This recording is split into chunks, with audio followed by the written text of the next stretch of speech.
Sales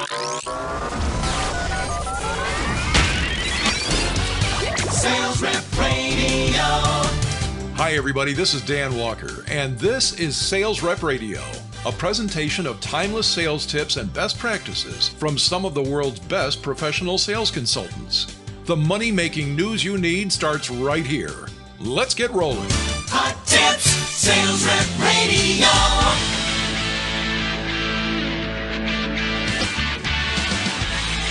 At this time of year, there's probably not a one of us who doesn't at least give some thought to stepping things up in the next 12 months, not just in our sales performance, but in all areas of our life. And then in many cases, where are we 1 year from now?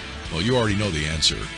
But by taking just a few simple steps, turns out that we can make a big difference in our lives. Here to explain is author, speaker, and global sales performance consultant, Tim Wackel. Tim, great to have you back. Thanks so much, Dan. Appreciate you having me. Tim, we've all pretty much cleaned up the mess from the holidays, and now we're thinking it's time to start getting serious about the new year ahead. We all have the best of intentions, but at the same time, we all know that we need to change a few things up to affect growth.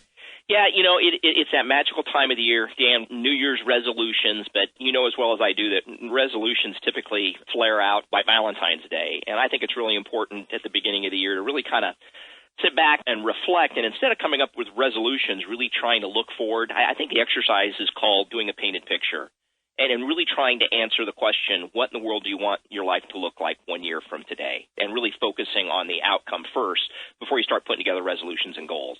Makes sense. And, of course, you've got a roadmap for us, right? Well, I think there's really 4 steps that I embrace, and they seem to work for me. You know, I can't guarantee they'll work for everybody, but I can guarantee they work. And the first step is to answer that question, how do you want your life to look 1 year from today? And when I talk about your life, you know, I'm looking at things like financially, physically, mentally, spiritually, places you want to visit, relationships you want to build, things you want to do, and really brainstorm big ideas.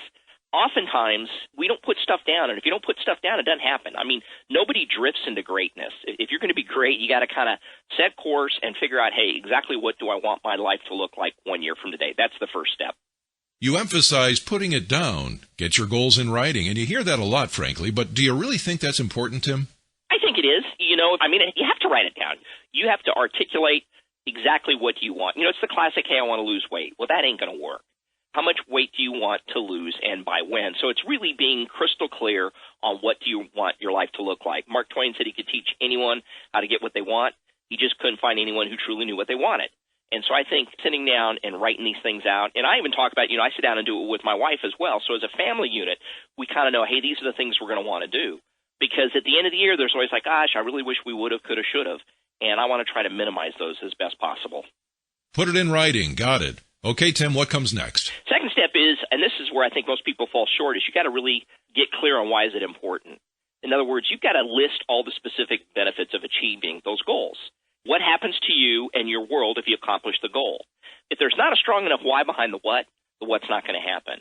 I'd like to lose weight. It's not going to happen until my why gets big enough. And so I think it's important that we understand the why. Because if you're going to change, you're going to have to give something up. Right? So if we go to the lose weight example, gosh, if I'm going to lose weight, it's got to be important enough that I'm willing to give something up. And maybe that something is cheeseburger. Maybe that something is watching TV, go out and exercise instead. But you got to figure out the why. Why is this important to you? And if the why is not perfectly clear, I don't think the what's ever going to happen.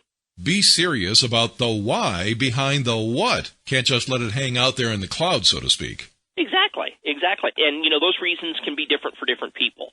But if it doesn't truly resonate inside of you, going back to the weight example, because it's just so popular, you know, if it's like, gee, you know, I really ought to lose some weight, but if you're not burning inside, if you're not like totally frustrated with how your pants fit, or, you know, you're tired of being winded when you go up a flight of steps, I mean, if it's not really bugging you, you're not going to do it. That's just the way people respond. What's our third step on the way to greatness this year, Tim? Number 3 is I really talk about determining what the daily dose is. You know, with most people and goals, there's 2 things you got to do. Simply start and start simply. And when we talk about determining the daily dose, if I want to make X amount of dollars, I got to figure out if I'm going to make that, how much do we have to sell? How much revenue does the business have to generate? And if that's how much revenue the business has to generate, then we start breaking that down, you know, simple divide by 12. So, okay, monthly, this is what our monthly target should look like. Now let's break it down by 52. Now this is our weekly target. And we could even get as granular as a daily target. I think what happens oftentimes is either we don't set a daily dose, and so it's like, hey, I'm going to lose weight. I'd like to lose 10 pounds. And you don't tell yourself when it's going to happen. You don't give yourself these bite-sized steps. And so if you don't determine a daily dose, either you're not going to start working on it, or the opposite effect is sometimes people put just too much pressure on themselves. It's like, hey, I want to lose 10 pounds before I go home tonight. And it's like, that's just never going to happen. And so you experience frustration and failure, and you're like, that was a stupid goal, and you just give up. So I think it's real important that you say, listen, if my life's going to change in this fashion in the next 12 months, what needs to happen each and every month, or what happens to happen each and every week, or what has to happen each and every day in order for me to be successful? Such a good point, Tim. And you're right. The inclination for us a lot of times is to try to cram it all in right now. Well, and I know when I spread it out, then it becomes kind of an inner competition for me. Because if I say, hey, listen, I want to find 50 new clients this year, if I don't figure out what the daily dose looks like, it's going to be all of a sudden, it's going to be September, October, and I'm going to be like, I've only found 10 new clients. Oh, my gosh, I need to get busy. So it's like, hey, listen, if I want to find 50 new clients this year, that means I got to find between 4 and 5 clients every month, which means I need to be finding a client every week. So at the end of every week on my whiteboard, there's the goal. Did I make my goal? Because if I don't find one this week, Dan, then I need to find 2 next week. And if I don't find any next week, then I need to find 3 the week after. So to me, it's a very kind of an internal competition of, hey, I got to get ahead and stay ahead. Do you end up feeling really bad if you don't hit your goal every week? I don't know if I feel bad. I probably feel more motivated, because oftentimes there's legitimate reasons. It's like, hey, I was in 4 different cities. I delivered 5 different programs. So sometimes there's legitimate reasons why we fall short. But if I don't keep my eye on that dashboard, I'm going to lose track with reality. So it's like, hey, listen, if I didn't make the goal this week, I got to double down next week. If I was on the road this week and it was really hard to land a new client, then next week I'm going to be back in the office and I need to double my dose. I really need to double down and find 2 new clients next week. All right, Tim, bring it all home for us. What's number 4 on your list? I think 4 is you really need to surround yourself with accountability partners. Find others in your life you trust to be honest with you. And oftentimes, a couple of things happen. Number one, we don't surround ourselves with accountability partners.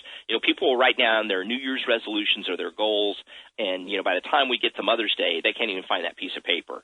So I think it's important that you keep these things in front of you, but I think it's also important that you share them with somebody else, somebody who's going to be honest with you, because you're really not looking for that professional cheerleader. You really don't want people in your life that are going to check in with you and you go, hey, listen, I want to find a new client every week, and at the end of the month they sit down with you and they go, how'd it go? How many new clients did you find this month? It's like, well, I didn't find any. And they go, oh, well, that's okay. You go. No, you want people who are going to speak truth to you. So you want to be able to surround yourself with people where you say, hey, listen, I'd like you to kind of help hold me accountable here. I want to try to find 1 new client every week. I'd love to buy you breakfast once a month. We can get together and talk about business and talk about family, but I want you to very specifically hold my feet to the fire on finding new clients, to kind of lean into me. Don't let me get soft on myself. And so for various areas of my life, I've got different accountability partners. If I'm trying to lose weight, I'm going to have an accountability partner or somebody who likes to exercise, right? For finding new business, I'm going to have an accountability partner where maybe we are in a similar business together. But I think it's just real important that if you're serious about it, you need to share it with others and ask those people to lean into you. Excellent advice, some great reminders, Tim, and we wish you continued success. Just try to spread it out over the next year. I will do my best, Dad. There he is, folks, Tim Wackel at timwackel, WACKEL.com. We'll link to it, of course, from our homepage. And that's all the time we have for now. Sales Rep Radio is a production of the Marcom Store, the place for strategic sales communications and training, e-learning, video, and corporate podcasts just like this one. This is Dan Walker. Thank you so much for listening. Be sure to subscribe to this podcast and share it. We'll see you again next time for another edition of Sales Rep Radio.